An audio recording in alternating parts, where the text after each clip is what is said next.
Hi guys, welcome to Winshine Audio. I'm Alvin. This is a follow-up video of this iFi ZenStream streamer that we bought. It is a popular streamer. The reason why we buy this streamer is really because we get asked quite often whether DENAFRIPS DAC works with this guy and what are the things that we can do to this streamer with the DENAFRIPS DAC to optimize the connection. So we bought this. It is luckily it is an inexpensive module that we pay about close to 600 Singapore dollars in Singapore. We feel that the build quality is very nice. Despite its small size, it is pretty substantial, I would say. It's made of aluminium, pretty solid. Connection wise, it comes with a SMPS switch mode power supply adapter that you can use it to power up this guy. It seems that by default people will think that the switch mode power supply is not as good. iFi, the company itself, does offer a better power supply that you can purchase from iFi to power up the ZenStream streamer. Alternatively, there are linear power supply on the market that you can purchase to power up this streamer as well. The streamer works with voltage from 9 volts to 15 volts.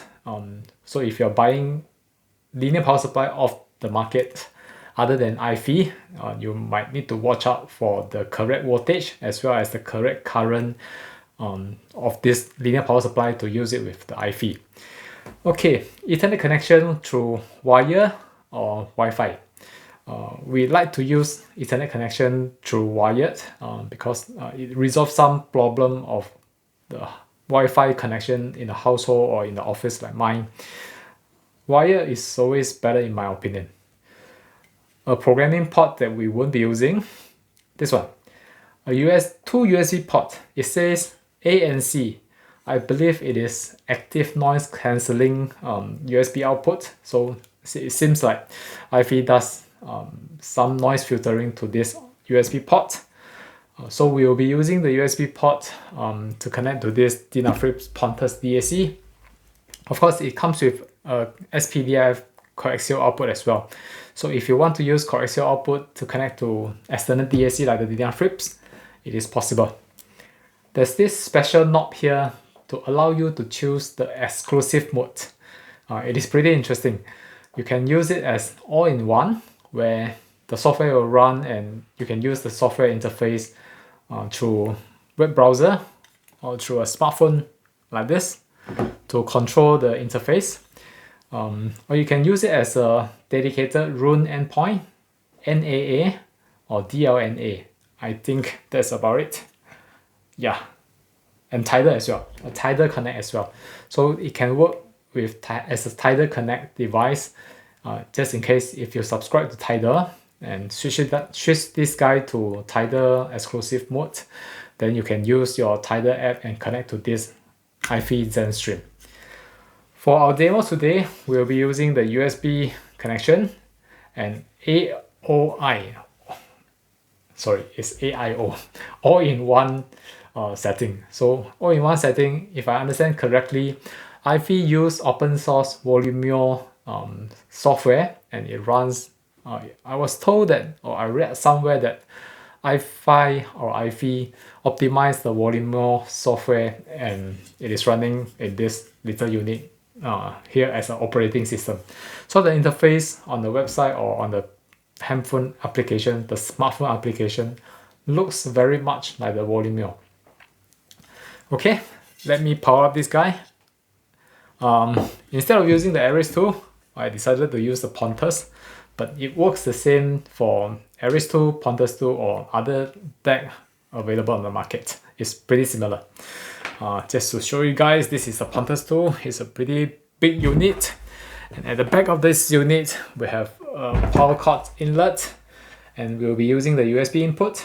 So we just need a simple USB cable. Very simple one, and it is already tangled. I think it comes with one of my DAC. And USB Type A to Type B cable. And I'll be using XLR output to connect to my Hashtag preamp and a pair of generic loudspeaker. We get to ask, why is it there's no serial number at the back of the unit? In fact, the serial number is at the bottom of the unit. This is the serial number of the unit, and it says it is made in China by DENAFRIPS in Guangzhou. Right, so this is the DENAFRIPS Pontus. Don't ask me why I want to choose Pontus. It is pretty heavy. I should have chosen to demo this iFi ZenStream using DENAFRIPS DAC instead. Here we are anyway. Let me turn on the DAC first. Plug in the power cord.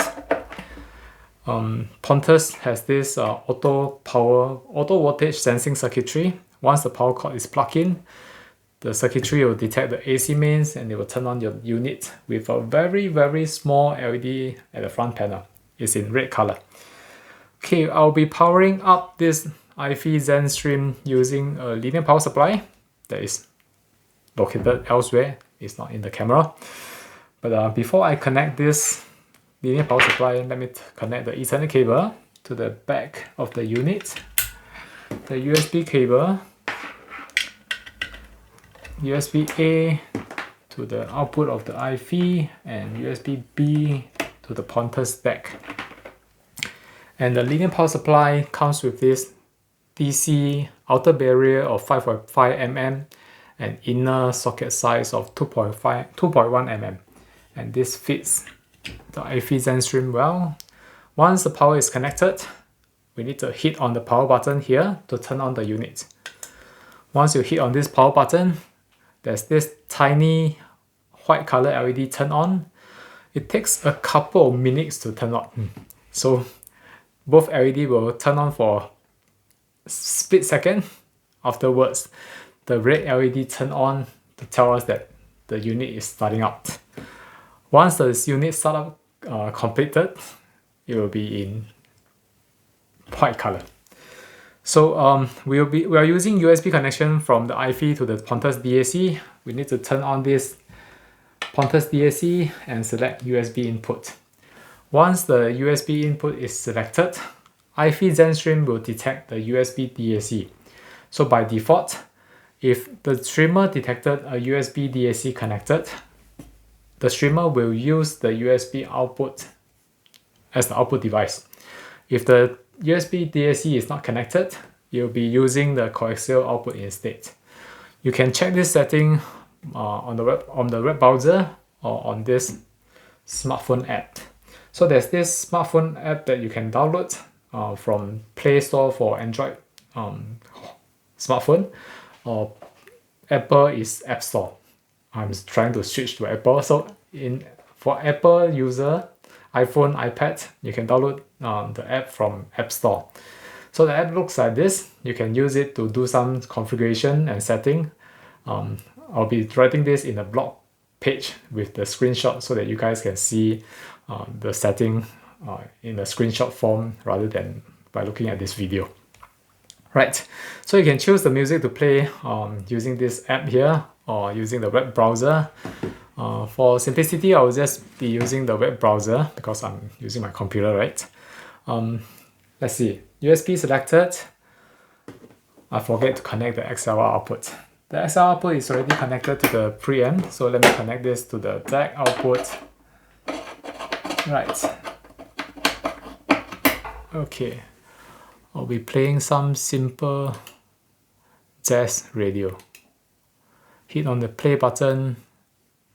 Now you notice it takes a while to play. That's the thing I want to talk about later. I hope you'll play. Hang on a second. Okay, pretty sure the USB DAC is selected.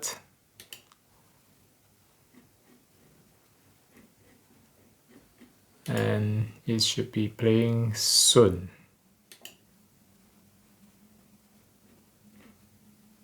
So it says playback started, but if you do not see this sampling rate LED turn on here, it tells us that it is not playing. This has been the experience of this guy for the past couple of weeks. The software is not very stable. We use the all-in-one setting, In all-in-one setting, it relies on the software built into this streamer to play back music, be it the radio, be it the file in the NAS, be it the USB drive that is connected to this streamer. But we find that the software is not as responsive as other streamer on the market. We have tried Blue Sound, iFi ZenStream. We have a Lumin right there. Software-wise, iFi ZenStream has room for improvement. Sometimes it plays, sometimes it doesn't. Before taking this video, it took me about 30 minutes to set it up and make sure it plays correctly. Sound-wise, I think iFi did a very good job, and it does sound pretty good for the price point. Yeah, that is in all honesty. It sounds really good for this price point. But so software-wise, it may not be the best if you use the all-in-one setting. But if you use Roon or NAA with this guy, I believe the experience will be better, because most of the time you just use the smartphone app and connect it to the Roon core or the NAA server. This guy is just acting as the endpoint or the bridge of the server and stream music to this streamer to the external DAC. So it's like having a distributed system where the server is located somewhere, the streamer is located somewhere in the network, and it is connected as an endpoint to the DAC. So if your use case is distributed, like what I have mentioned just now, iFi is a good one. If you plan to use it as a heavy-duty server with all the app control, you may have to endure the lag and not so responsive application browser interface, I would say. That's my view of this little streamer here. It is inexpensive. The sound quality is good. If you use Roon or NAA or Tidal Connect, this might be a good choice. But if you plan to use it to manage your 30,000 song library in the NAS, it is not possible. I tried to connect this iFi ZenStream to my NAS. There are about 3 GB of music track in the NAS, the network attached drive. It takes a long time to index the album, and it takes forever to load the album on this application. So I wouldn't recommend this for heavy-duty server streamer, but if you use it as an endpoint, it is a good one. I hope this video helps you one way or another. Do subscribe to the channel. We'll be posting more updates of our streamer project. The next one will be the Lumin U2 Mini. And I'll see you next time. Thank you. Bye bye.